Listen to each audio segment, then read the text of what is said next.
Good evening all of you. So आज का topic है हमारा electrostatic induction. Last previous lecture में हम लोगों ने पढ़ा था conductor, insulator, semiconductor, dielectric strength के बारे में। तो आज हम डिस्कस करेंगे इलेक्ट्रोस्टैटिक इंडक्शन के बारे में। ये क्या होता है? जब किसी बॉडी में चार्जेस का सेपरेशन हो जाए या पोलराइजेशन हो जाए तो उसे हम बोलते हैं इलेक्ट्रोस्टैटिक इंडक्शन। जैसे अब इसे एग्जाम्पल के बेस पर देखते हैं। अगर किसी बॉडी को हमें पॉजिटिवली चार्ज या निगेटिवली चार्ज करना हो तो इसके बेस पर हम कर सकते हैं। वो कैसे करेंगे? अब मेरे पास में एक बॉडी है जिसपे कोई भी चार्ज अवेलेबल नहीं है। अब मुझे उसे पॉजिटिवली चार्ज बनाना है, लेकिन मैं उसे टच नहीं करूंगा। तो विदाउट टचिंग आप उससे पॉजिटिव चार्ज कैसे कर सकते हो, उसके अंदर पॉजिटिव चार्ज कैसे ला सकते हो, उसे हम देखेंगे। फर्स्ट ऑफ ऑल हमने कंडक्टर या मेटेलिक बॉडी ली। उस कंडक्टर में प्लस एंड माइनस दोनों चार्जेस हैं। जाहिर सी बात है इसका नेट चार्ज कितना हो गया? 0।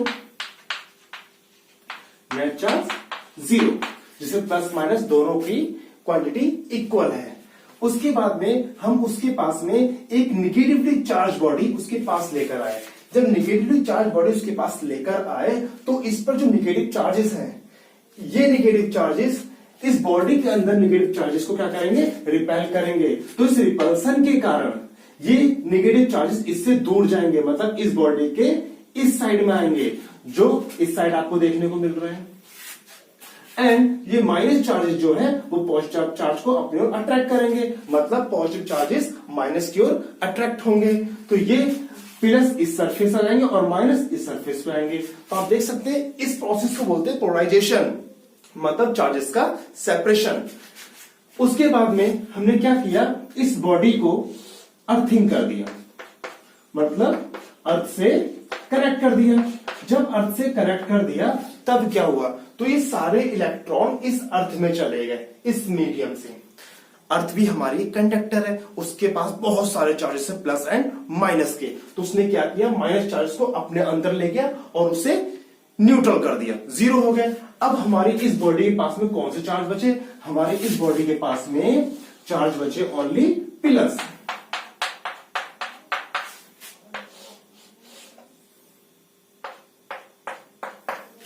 अब प्लस चार्ज बचे। जब इस बॉडी के पास में प्लस चार्ज बचे तो हमने क्या किया? अब इस रॉड को, जो निगेटिवली चार्ज है, इस रॉड को अगर हम दूर ले जाएंगे तो क्या होगा? दूर ले जाने से ये बॉडी पॉजिटिव चार्ज रहेगी। इसके चार्जेस जो होंगे उनका डिस्ट्रीब्यूशन हो जाएगा, मतलब सब पूरे सरफेस पर फैल जाएंगे इस तरीके से, और हमारी बॉडी पॉजिटिव चार्ज हो जाएगी। इसी तरीके से हम लोग किसी बॉडी को निगेटिवली चार्ज भी कर सकते हैं, निगेटिव चार्ज उसमें दे सकते हैं। वो कैसे देंगे हम लोग? अब क्या करेंगे? उस न्यूट्रल बॉडी पर हम पॉजिटिव चार्ज को पास लेकर आएंगे, मतलब पॉजिटिव चार्ज बॉडी को पास में लेकर आएंगे। जब पॉजिटिव चार्ज बॉडी को पास में लेकर आएंगे तो क्या होगा? नेगेटिव चार्जेस पास में आ जाएंगे और पॉजिटिव चार्ज दूर चले जाएंगे। जब पॉजिटिव चार्ज दूर चले जाएंगे और उसे हम पॉजिटिव चार्ज को अर्थिंग कर देंगे। जब पॉजिटिव चार्ज को अर्थिंग कर देंगे तो सरफेस पे क्या आ जाएगा? ओनली नेगेटिव चार्ज, और हम जो चार्ज बॉडी थे उसे दूर लेके चले जाएंगे। तो हम किसी बॉडी को नेगेटिव चार्ज भी कर सकते हैं। तो ये जो फिनोमिना है, जो चार्जिंग का फिनोमिना है, इस पूरे फिनोमिना को हम बोलते हैं इलेक्ट्रोस्टैटिक इंडक्शन। सो यही हमारा टॉपिक फिनिश होता है। इसके कुछ एग्जांपल मैं इस लेक्चर के लास्ट में प्रोवाइड कराऊंगा, आप उसे देख सकते हैं। आफ्टर दैट, इसके बाद जो आता है हमारा, वो आता है basic property of electric charge.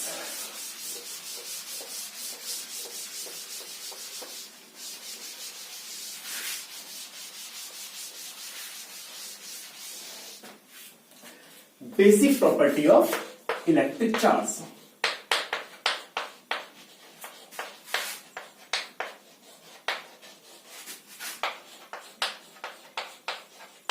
Electric charge, basic property of electric charge. इसमें फर्स्ट आता है आपका additivity of charge.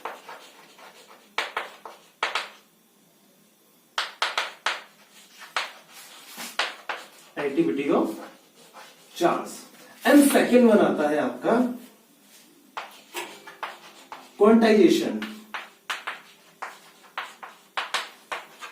And third आता है आपका कंजर्वेशन ऑफ चार्ज।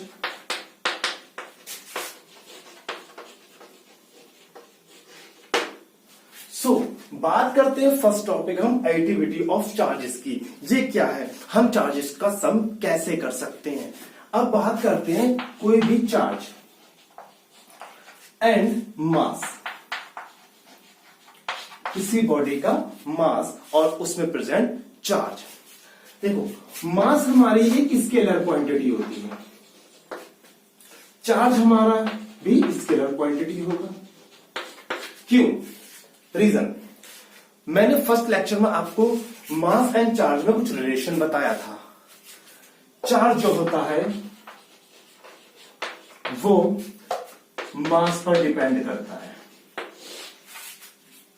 अगर किसी बॉडी पर चार्ज है तो जाहिर सी बात है उस पर मास भी होगा, उस बॉडी का कुछ ना कुछ, तो जाहिर सी बात है इस पे डिपेंड करता है। तो ये एक स्केलर क्वांटिटी है और ये एक, अब ये भी आपकी स्केलर क्वांटिटी हो जाएगी। ये दोनों स्केलर क्वांटिटी है। मास को हम अलजेब्रिक सम से, किससे? अलजेब्रिक सम से, अलजेब्रिक रूल से सम कर सकते हैं। लाइक अलजेब्रिक रूल सम क्या होता है? 1 + 2 + 3 + 4 इस तरह से ऐड कर सकते हैं, जो एक नेचुरल नंबर एडिशन होता है नेचुरल नंबर्स का। उसी तरीके से हम चार्ज को भी अलजेब्रिक रूल से सम कर सकते हैं। कंडीशन, जो हमारा मास होता है वो पॉजिटिव होता है। क्या होता है? मास पॉजिटिव, तो 1 + 2 + 3 + 4 + 5 एडिशन चला जाएगा। बट जो हमारा चार्ज होता है plus B and minus B, दोनों तरीके से होता है, positive B and negative B. जब ये दोनों तरीके से होता है तो इसका सम किस तरीके से करेंगे उसे देखते हैं। मान लीजिए हमारे पास कोई बॉडी है, उस बॉडी पर -1 +2 -3 -4 +5 ये चार्जेस अवेलेबल है। तो इनका सम कैसे करेंगे? तो इनका सम करेंगे हम लोग 2 + 5 कितना हो गया? 7 माइनस प्लस 4 3 7 7 7 कैंसिल, कितना चार्ज बचा? -1। ये इसका सम हो गया। ठीक है, ये बात, इसे बोलते हैं हम एडिटिविटी ऑफ चार्ज। अब बात करते हैं एडिटिविटी चार्ज का एक फॉर्मूला होता है कि Q = Q1 + Q2 + Q3 + Q4 कुछ भी। अब ये Q1 एंड Q2 क्या है? Q1 एंड Q2 किसी भी सिस्टम के 2 चार्जेस हैं, किसी भी सिस्टम के पॉइंट चार्जेस हैं। क्या है? Point charges. इन्हें बोलेंगे हम पॉइंट चार्जेस, जैसे बिंदु आवेश बोलते हैं हिंदी में। ये होते हैं पॉइंट चार्जेस। मतलब जो एक सिस्टम है उसके अंदर चार्जेस होते हैं वो बहुत पास में होते हैं। ठीक है, तो पास में होने की वजह से क्या करते हैं, उन्हें हम एक पॉइंट चार्ज मानकर चलते हैं। क्या मानकर चलते हैं? पॉइंट चार्ज सिस्टम का। तो कोई भी 2 पॉइंट चार्जेस का सम क्या होगा? Q = Q1 + Q2। ये आपका हो गया एडिटिविटी ऑफ चार्जेस। नेक्स्ट देखते हैं क्वांटाइजेशन क्या होता है।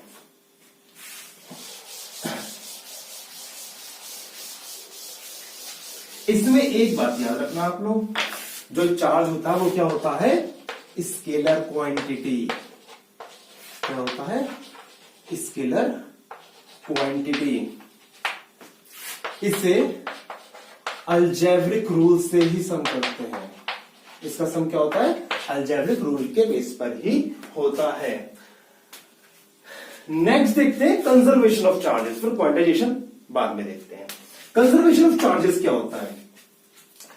चार्ज को कंजर्व करना, उसका संरक्षित होना। ये क्या है? इसका एग्जाम्पल देखते हैं, फिर उसके बाद डेफिनेशन लिखेंगे इसकी। इसका एग्जाम्पल क्या है? Conservation of charges. अगर कोई भी बॉडी को, नंबर फर्स्ट, मेरे पास एक बॉडी लेते हैं हम लोग एम्बर।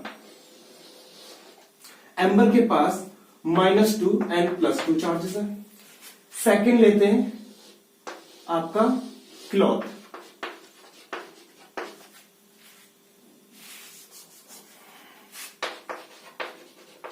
एम्बर,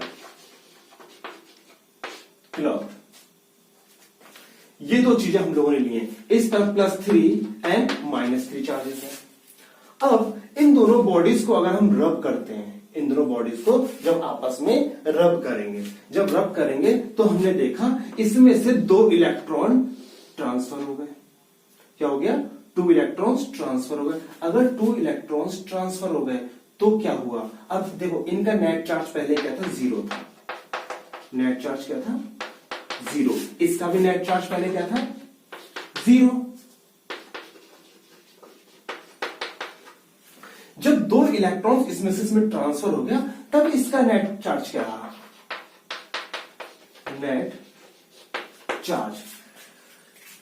इसमें से 2 इलेक्ट्रॉन इधर ट्रांसफर हो। अगर ऐसे थोड़ा कंफ्यूजन क्रिएट हो तो आप इसे ड्रॉ भी कर सकते हैं।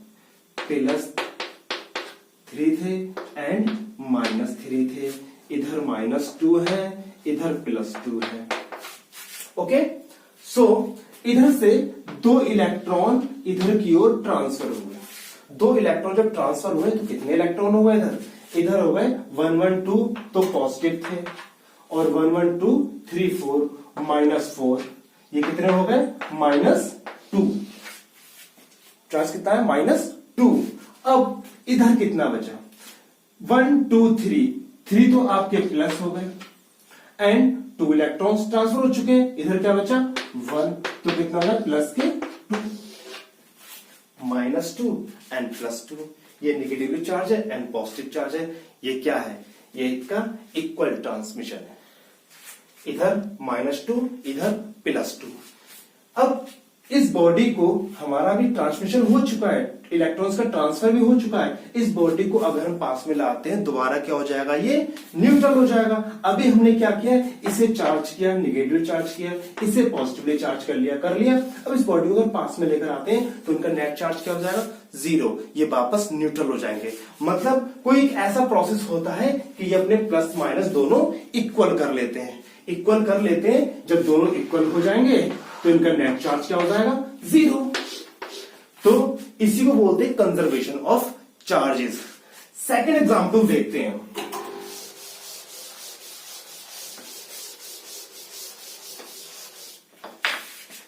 सेकंड एग्जांपल देखते हैं। हमारे पास में एक बल्ब है।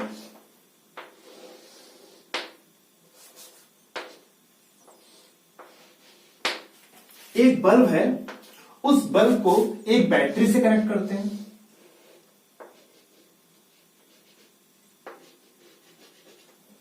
एक पर प्लस है और एक पर माइनस है।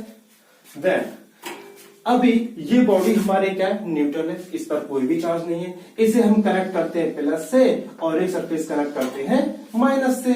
अब इसे हमने कनेक्ट कर दिया। जब इसे कनेक्ट कर दिया तो इस पर जब ये न्यूट्रल है तो इस पर प्लस माइनस दोनों होगा। तब ये प्लस इसके माइनस को अपनी ओर अट्रैक्ट करती है।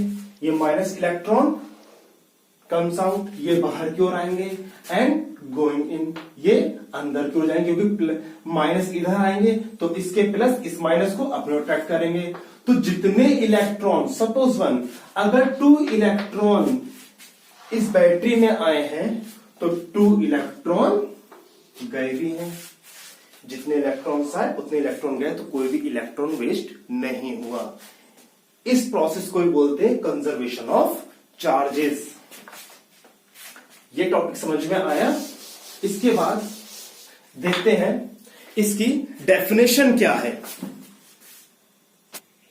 सो कंजर्वेशन ऑफ चार्ज हो जाएगा, electric charge can neither be created nor destroyed, it can only transferred। Electric charge ना तो क्रिएट की जा सकती है और ना ही डिस्ट्रॉय की जा सकती है, ये केवल ट्रांसफर्ड होती है। ओके, हमने फर्स्ट हेडिंग की थी इसमें एडिटिविटी ऑफ चार्ज, उसकी भी डेफिनेशन देखते हैं। charge can be added by algebraic rule, and addition positive and negative charge makes zero charge. ये कंजर्वेशन चार्ज की डेफिनेशन है, एक्टिविटी ऑफ चार्जेस की डेफिनेशन। इस डेफिनेशन को आप समझ लेना, पढ़ लेना अच्छे से, एंड इसके एग्जाम्पल मैं बाद में डिस्प्ले भी कर दूंगा। ओके, स्क्रीन पे आपको दिख जाएंगे इसके एग्जाम्पल को आप देख के इजीली समझ सकते हैं। सो नेक्स्ट हेडिंग हमारी जो है उसे हम पढ़ेंगे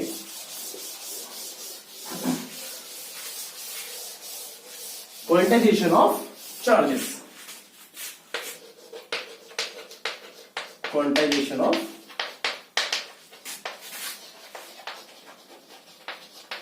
चार्जेस क्या है? ये क्वांटाइजेशन ऑफ चार्जेस, इसके बारे में डिस्कस करते हैं हम लोग।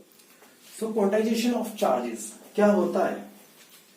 जब इलेक्ट्रॉन्स का एक्सचेंज होता है एक बॉडी से दूसरी बॉडी में, ठीक है, उसी को हम क्वांटाइजेशन ऑफ चार्जेस बोलते हैं। इसकी डेफिनेशन देखते हैं, फिर समझाते हैं।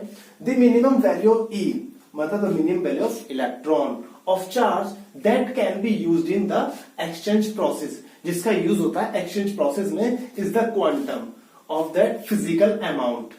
उस फिजिकल अमाउंट का उसे क्वांटम कहते हैं, और जो पूरी प्रोसेस होती है इस प्रोसेस को बोलते हैं क्वांटाइजेशन। इसकी डेफिनेशन और है, the total charge Q of a body is always an integral multiple of a basic quantum of charge। इसका मतलब क्या है? जब किसी बॉडी को दूसरी बॉडी से रब करते हैं, जब एक बॉडी को दूसरी बॉडी से रब करते हैं तो एक बॉडी से इलेक्ट्रॉन दूसरी बॉडी में ट्रांसफर होते हैं। तो जो इलेक्ट्रॉन ट्रांसफर होते हैं वो इंटीग्रल मल्टीपल की फॉर्म में होते हैं, इंटीग्रल मल्टीपल की फॉर्म में होते हैं। तो इंटीग्रल मल्टीपल की फॉर्म क्या होती है? वो जो इलेक्ट्रॉन ट्रांसफर होते हैं वो होती है 1e, 2e, 3e, 4e, इस फॉर्म में वो होते हैं ट्रांसफर। कभी भी उनकी जो फॉर्म होती है वो फ्रिक्शन की फॉर्म में कभी नहीं होते, जैसे E/2, 3e/2, इस फॉर्म में कभी भी ट्रांसफर नहीं होते। इसलिए इसे बोलते हैं, इस जो प्रोसेस को बोलते हैं क्वांटाइजेशन ऑफ चार्ज। अब बात कर रहे हैं एक एग्जांपल के बेस पर। जैसे मैंने गिलास को सिल्क के साथ में रब किया, गिलास को जब सिल्क के साथ में रब करूंगा तो सिल्क क्या करेगी? गिलास में से इलेक्ट्रॉन को अपनी ओर खींच लेगी, गिलास से इलेक्ट्रॉन्स को अपनी ओर खींच लेगी, तो गिलास से इलेक्ट्रॉन ट्रांसफर हो जाएंगे किसमें? सिल्क में। तो जो ट्रांसफर होगा वो इंटीग्रल मल्टीपल्स की फॉर्म में होगा, या तो 1 इलेक्ट्रॉन होगा, या 2 इलेक्ट्रॉन होगा, या 3 इलेक्ट्रॉन होगा, या 4 इलेक्ट्रॉन होगा, जो भी होगा वो इस फॉर्म में होगा। ठीक है, तो इस इंसिडेंट को या इस फिनोमेना को हम बोलते हैं क्वांटाइजेशन ऑफ चार्ज। अब इसकी डेफिनेशन शायद समझ में आ जाए। The total charge Q of a body, एक बॉडी का टोटल चार्ज Q है, is always an integral multiple. Integral multiple मैंने क्या बोला था? Like 1e, 2e, 3e of a basic quantum of charge. अब बात करते हैं इसके आगे की। जब इलेक्ट्रॉन्स की फॉर्म में मिनिमम वैल्यू ऑफ इलेक्ट्रॉन इसकी फॉर्म में ट्रांसफर होता है तो इसे चार्ज को जो रिप्रेजेंट करते हैं, हम चार्ज को रिप्रेजेंट करते हैं Q से। अब इस चार्ज में जब फ्लो होता है ये चार्ज तो उसमें क्या ट्रांसफर होता है? इलेक्ट्रॉन। इलेक्ट्रॉन ट्रांसफर होता है इंटीग्रल मल्टीपल्स की फॉर्म में। तो इसका फॉर्मूला बनता है Q = NE, Q = NE। अब ये क्या है? N क्या है? नंबर ऑफ इलेक्ट्रॉन्स, मतलब यहां पर N आ जाएगा आपका 0 ±1 ±2 ±3 ... एक फॉर्मूला आपका ये बन गया। इस फॉर्मूले को आपको ध्यान रखना है, ये इंपॉर्टेंट फॉर्मूला है, न्यूमेरिकल में काम आएगा। न्यूमेरिकल भी हम इसी चैनल पर कराएंगे, तो टेंशन मत लेना। इस टॉपिक के बाद में हम न्यूमेरिकल भी स्टार्ट करेंगे, ठीक है। तो Q = NE, ये इसका फॉर्मूला हो गया। आफ्टर दैट जब एक फॉर्मूला और था आपका मास ट्रांसफर का, मास ट्रांसफर्ड ड्यूरिंग चार्जिंग,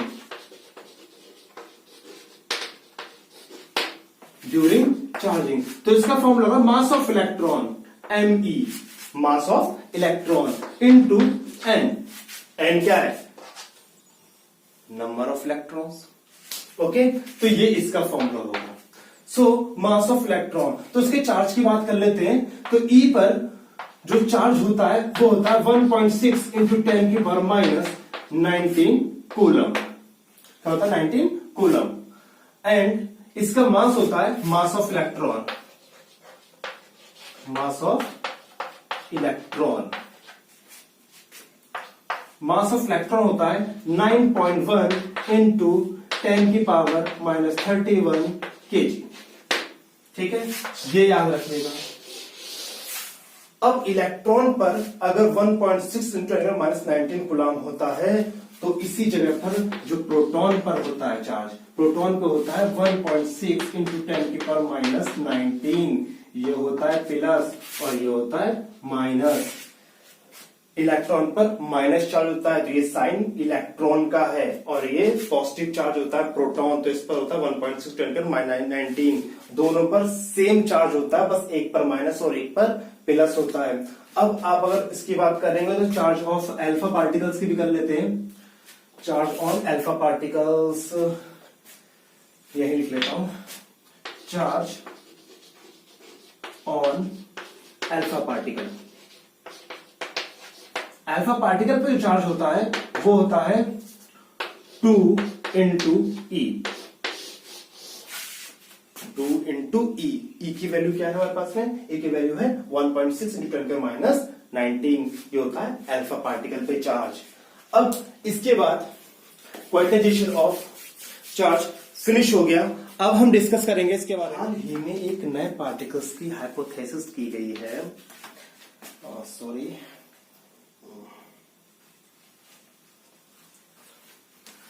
हाल ही में एक नए पार्टिकल्स E/3 2E/3 इस टाइप के चार्ज पार्टिकल्स मिले हैं। ठीक है, ऐसे चार्ज पार्टिकल्स का कंसेप्ट मिला है। ठीक है, लेकिन ये कंसेप्ट अभी पूरी तरह से क्वांटम नहीं है, ये टेम्पररी कंसेप्ट है। ये जो पार्टिकल्स, चार्ज पार्टिकल्स मिले हैं, इन्हें बोलते हैं क्वार्क्स। क्या बोलते हैं? क्वार्क्स। तो ये ध्यान रखना, ये भी हाल में ही है, कोई आपके थ्योरी में नहीं आने वाला है ये।